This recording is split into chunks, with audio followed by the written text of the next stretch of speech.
شعراء کرام نے اللہ کے رسول صلی اللہ علیہ وسلم کی بارگاہ میں نعت پاک کے نذرانے پیش کر کے اپنی شاعری کو معطر کیا، محترم کیا۔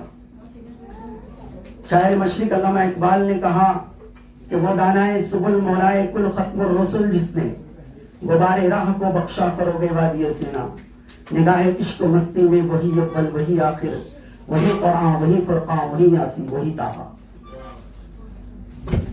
مسلم شعراء کے ساتھ ساتھ اہل حنوف کے بیشتر شعراء نے جناب رسول اللہ صلی اللہ علیہ وسلم کی خدمت میں خراج عقیدت پیش کیا۔ شاعر کہتا ہے کہ میں ہندو ہوں مگر ایمان رکھتا ہوں محمد پر، کوئی انداز تو دیکھے میری کافر ادائی کا۔ محسن ساحل نے بھی اپنی شاعری کو حضرت محمد صلی اللہ علیہ وسلم کی بارگاہ میں نعت لکھ کر سعادت پائی ہے۔ میں آپ ہی کی لکھی ہوئی ایک نعت پاک شبانہ شیخ کے ذریعے پیش کرنے کے لیے شبانہ شیخ کو آواز دیتا ہوں کہ وہ تشریف لائیں۔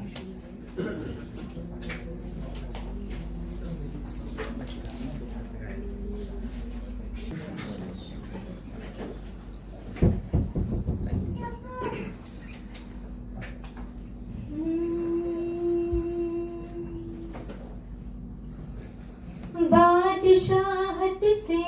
جہاں کی وہ غلامی ہے قبول، بادشاہت سے جہاں کی وہ غلامی ہے قبول، جس میں آقا سامنے ہو یعنی اللہ کے رسول، جس میں آقا سامنے ہو یعنی اللہ کے رسول۔ آپ ختم الانبیاء ہیں رحمت للعالمین،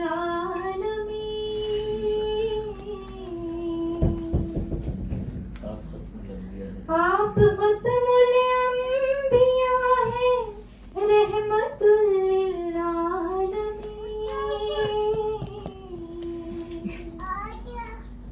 آپ نے سکھلا دیے ہیں زندگی کے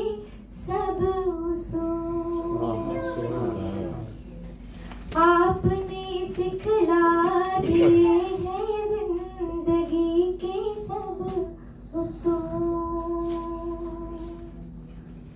یا رسول اللہ کا بس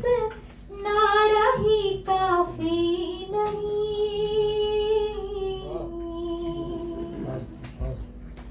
یا رسول اللہ کا بس نعرہ ہی کافی نہیں، دل میں ہے عشق نبی تو پھر اطاعت کر قبول، دل میں ہے عشق نبی تو پھر اطاعت کر قبول، کفر کی ہر سو خزاں تھی آپ سے پہلے مگر،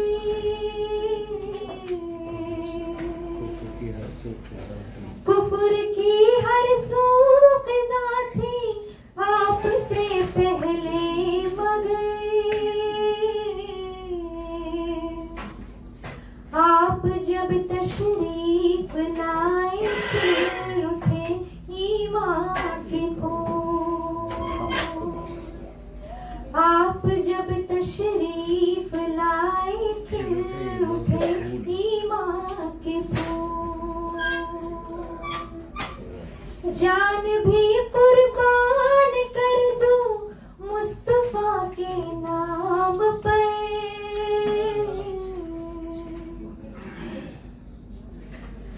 جان بھی قربان کر دو مصطفیٰ کے نام پر، جان بھی قربان کر دو مصطفیٰ کے نام پر،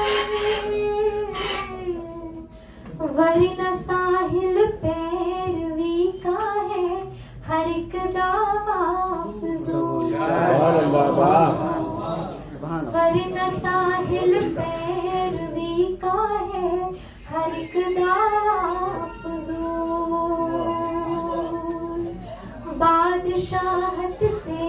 جہاں کی وہ غلامی ہے قبول، جس میں آقا سامنے ہو یعنی اللہ کے رسول،